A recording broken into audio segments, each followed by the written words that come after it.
and I'd like to introduce someone with an amazing background. His name is Adam Stanley. Adam has deep experience working with, or he's a former executive in companies including Aon, one of the largest risk management companies in the world, and Aviva as well. And he also has a dog that I hear is Instagram famous. So without further ado, I'd like to introduce Adam Stanley, Cushman & Wakefield's Global CIO and Chief Digital Officer as well.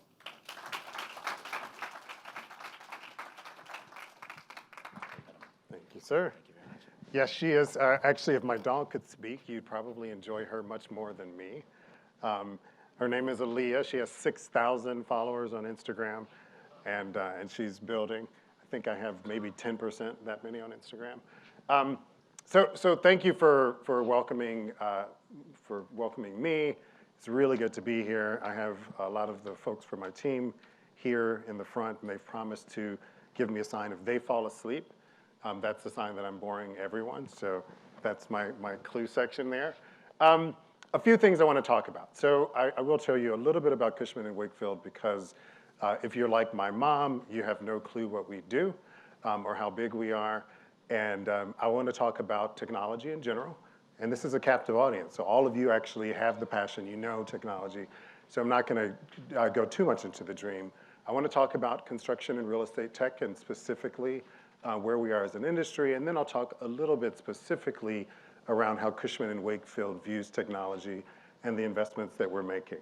So real quick, we're big. We're everywhere that there is real estate business. We just went public in August. We have 51,000 employees. When I joined the firm 5 years ago, we had $1.5 billion in revenue. We now have $8.2 billion in revenue, and we continue to grow in a rapidly changing service provider industry. I encourage you to all get to know Cushman & Wakefield. That's my marketing team's plug. So let's talk about tech today. So Mark Benioff is I think, one of the pioneers in the technology space, not just because he's come up with a good CRM platform, but really because he saw kind of a change in the environment that was going to lead to more people wanting on-demand services, not paying for licenses, and actually going towards a subscription model. And for those of you who may not remember, Tom Siebel in 2001 laughed at Mark Benioff and Salesforce, and they said it's never going to work. And now he's clearly the leader in that space. And you've seen lots of different variations of this quote, but it's really important. And everyone in this room knows the only thing constant in technology is change. And so today's brilliant idea is going to be tomorrow's dinosaur. We're going to come up with more brilliant ideas as time goes on. This is a slide that many of you have seen. It's Kurt Weinzell. I can never pronounce his last name. He's famous as being the guy who's 87% accurate in predicting the future. And he has basically said that by 2045, we'll get to the point of singularity, which means that computing power will be able to surpass the brain power of the entire population. So if you think about the way we've gone, we used to talk about things like Moore's Law and things doubling the pace of change that came in traditional technology. But if you really think of it in terms of phases of civilization, the agricultural revolution going up into the industrial revolution was 8,000 years. But the period of time from the creation and the propagation of the internet to the mapping of the human genome was only 9 years. And change is happening faster than ever before, such that in the last hour, there's been more change created, more data created than in history. And it's really amazing if you think about that. So this is a really busy slide, but there are certain things that we take for granted.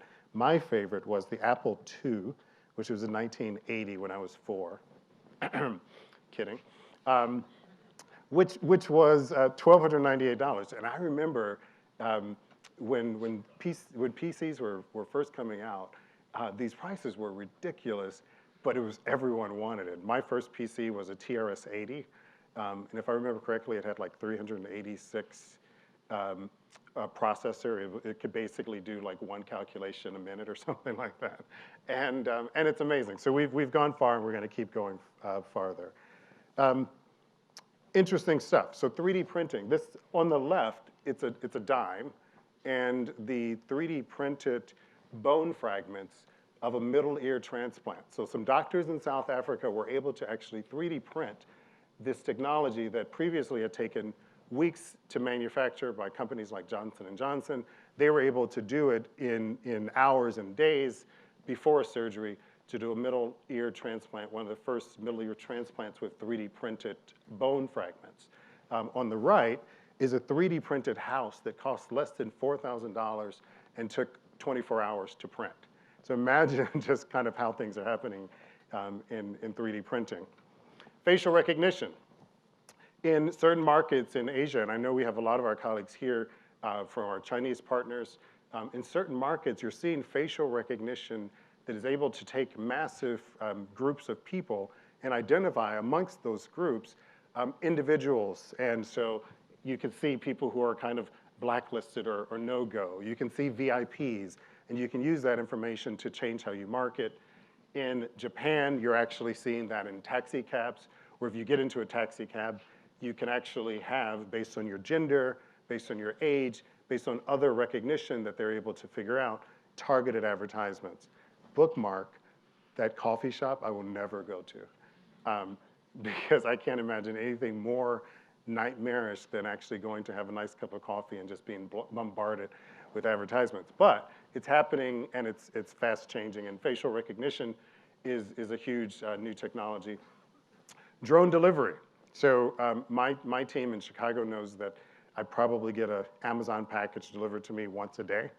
My neighbors know that I get Amazon all the time, and I can't wait until they actually bring this to the Chicago market, because the theory is in 30 minutes, you should be able to get a TV delivered from Amazon to your door using drones. And it's happening all over. And if they can get through the security and the regulatory constraints, you can really see drones changing how we actually interact with marketers, how we actually interact with inspection and different things in the drone space. So fascinating.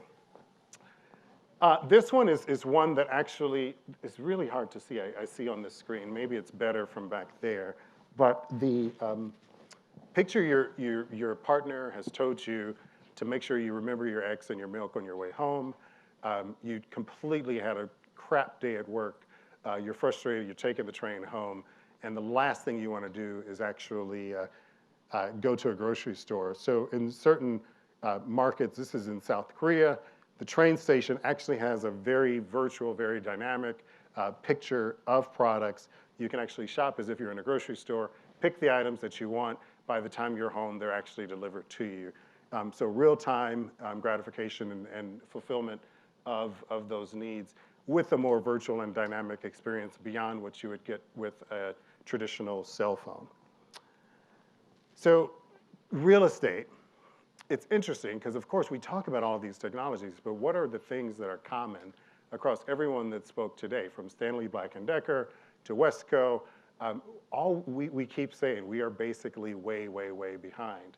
There are a couple of things that are relevant here. I love this slide, and I'm sure you've seen it in many different manifestations, but it's absolutely true. Uber is one of the fastest growing transportation companies that owns no vehicles. Airbnb, one of the fastest growing lodging and hospitality companies. They have no rooms. And so what does that mean for real estate? And I love that question. Will we have rent going forward in the real estate market? There are a lot of things that may disappear in the real estate and construction space. And it's at our detriment if we don't think about that actively and frequently and figure out what it actually means. Because, of course, no one wants to be the companies that were replaced by Uber or Airbnb. But we need to figure out what it means for us as an industry. So let's look at something that's interesting. The size of the bubbles on this chart indicates the size of the market. The positioning is either no dedicated VC capital or a significant amount of VC capital, and either early or advanced stages of innovation. So where is this big, flashing, green, massive bubble? Is way over here in the left corner, which basically means we're doing very little in this space. We're not investing a lot. We're not innovating a lot. And you're seeing that in your respective companies, in your parts of this vertical. But the other larger players, the financial services industry as well as the healthcare industry, they realized a long time ago that digital was transforming their industries, and so they started doing a lot. We are way down here, but to me, that means there's tremendous opportunity. And frankly, that's why I think most of us are involved in accelerators and VC partnerships like Plug and Play, because we know there's opportunity. There's a huge market, very little investment, very little innovation, and we are ripe for disruption, and we need to take advantage of that. So some people have actually started taking advantage of it. If you look at the numbers, this chart starts at 2012, but in 2010, we tracked, there was about $30 million was all that was spent in commercial real estate technology, $30 million. And now, we're projecting that by 2020, the other side of this chart, that number will likely be $20 billion. And it's been growing. The interesting thing is, of course, it's been growing. The number of deals has been growing.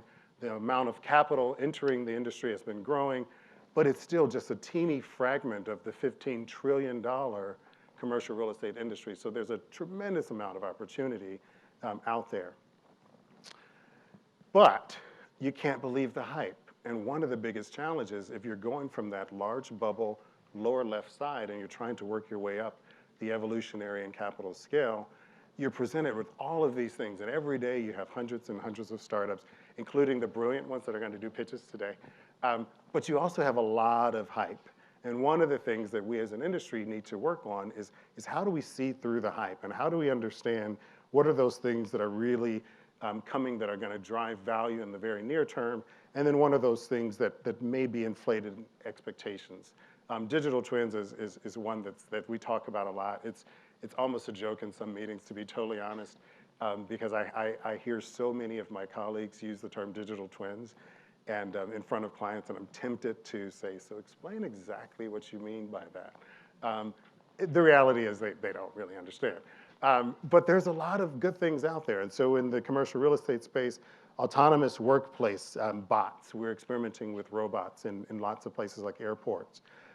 All of the work that's being done in Internet of Things, and I know that's the next session today, there's tons of things, but you do have to find a way to work yourself through the hype cycle so that you're not wasting your time, your colleagues' time, and most importantly, you're not wasting capital resources. So what is our strategy at Cushman and Wakefield? And I think that it applies to a lot of people here based on the fact that you have decided to be a part of the Plug and Play ecosystem. One of the things, I like quotes, and Henry Ford, if I'd asked people what they wanted, they would have said faster horses. That's really the reality that we're facing.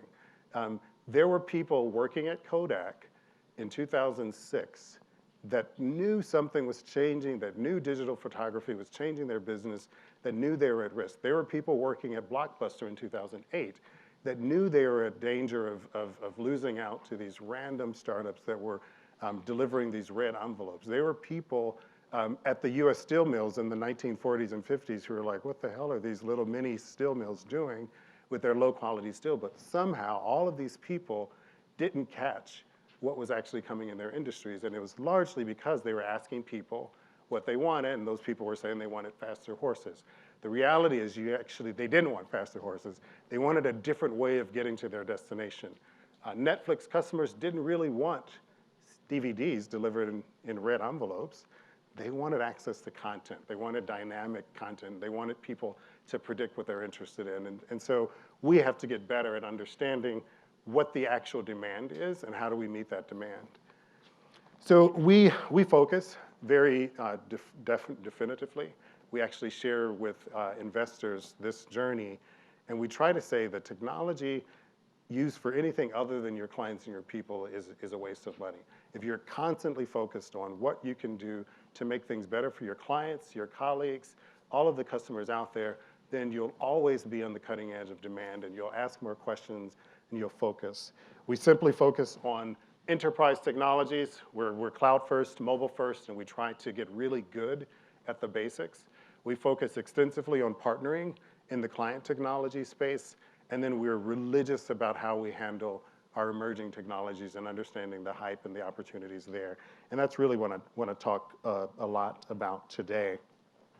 So these are logos. How many people here have used Rent the Runway? Has anyone used Rent the Runway?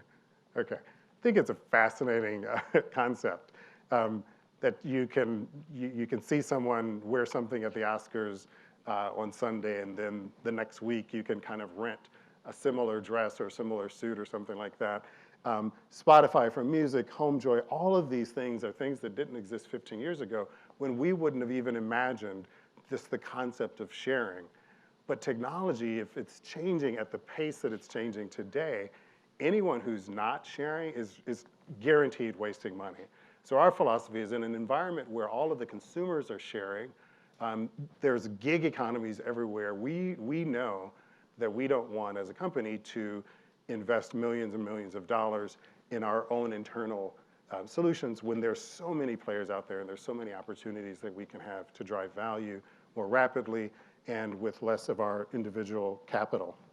And so we model our partnership strategy on kind of your consumer partnership strategy, which is you can get more if you expand your ecosystem and you look for opportunities to identify the Airbnbs and the Netflix companies that can meet your demand versus actually doing that yourself. So partnership for us links us to the best tech. We are literally meeting startups, VCs, universities on a regular basis. We get the best ideas. We match those ideas with demand that we source from our colleagues and our clients, and we integrate them into our services and our solutions. So that's at a heart our philosophy. I have 3 of my colleagues here from Create Labs. Create Labs is one of the things that you hear a lot is how do you innovate in a large corporate? How can you actually keep that sense of innovation and excitement and passion and speed and agility in an organization that has to support 51,000 people? We introduced Create Labs. We have Create Labs resources now in the US, in Singapore, and in London, and we're going to expand into China and other markets. Very small teams, but they're focused on innovation together. And so they're trying to figure out how can they connect our colleagues and our clients to you, to other partners, to other VCs, to other accelerators and startups to find ways that we can create value. They want to leverage partners to enable the innovation. We also do a lot of thoughtware within the Create Lab space and sharing information with our colleagues and our clients. And we really try to deliver. 3 years ago, we ran, I believe, 50 pilots in 2017. So imagine 50 planes taking off. How many of those planes do you think actually landed? Like, yeah, someone said 2.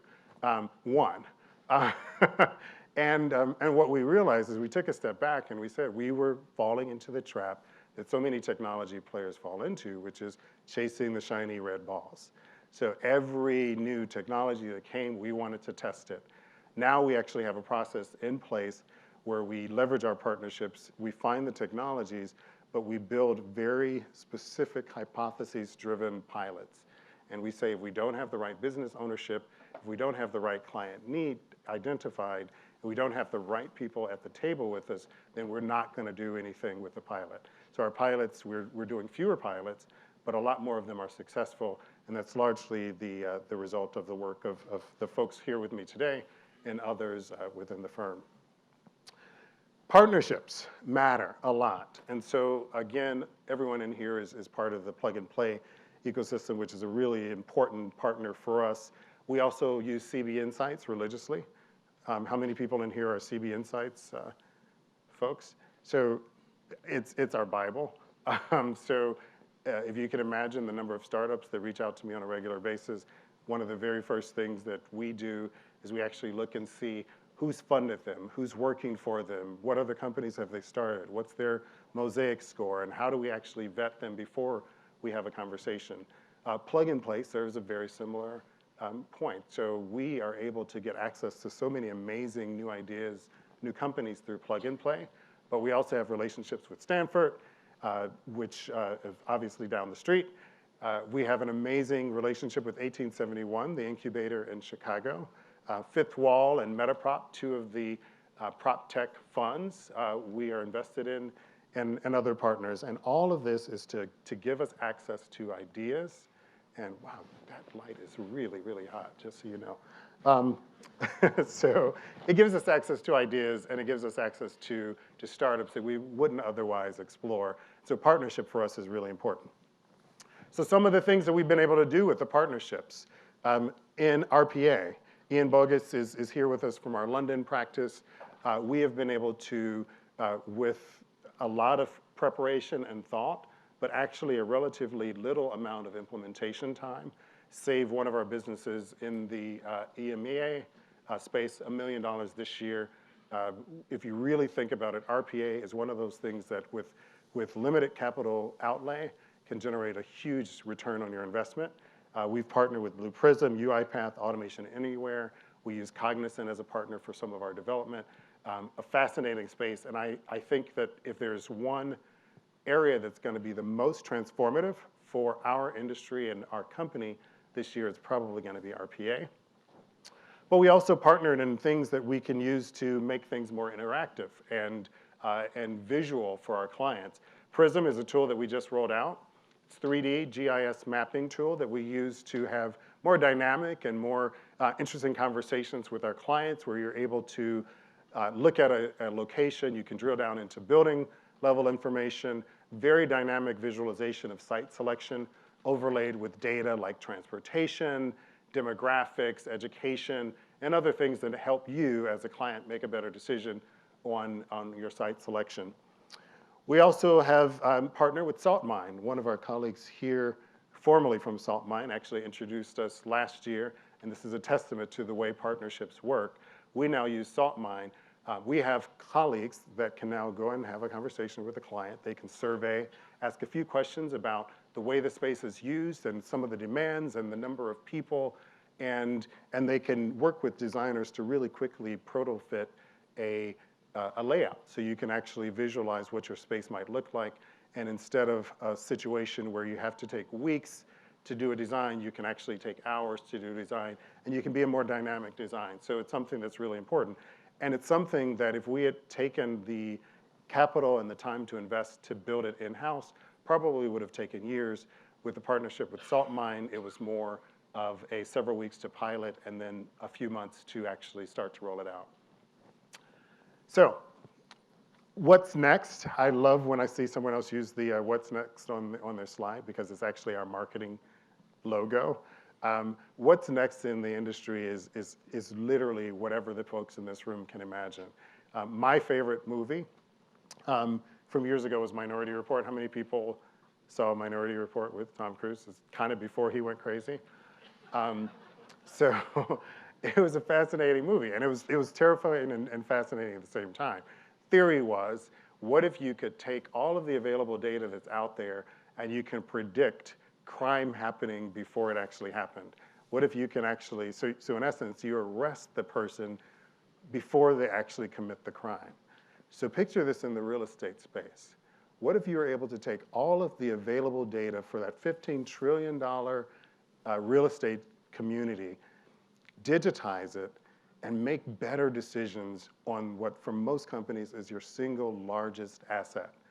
If you could take 1% off of your operating cost when you're spending $1 billion a year on real estate, if you can reduce your employee attrition from 10% to 8% and reduce the cost of recruiting and continuing because you have better facilities, your employees are happy, your employees are more engaged. What if every dollar you're spending on energy could be reduced by 88 cents? That's the power of data, and that's the power of the ideas that we're seeing in this industry, and that's really what's next in the industry.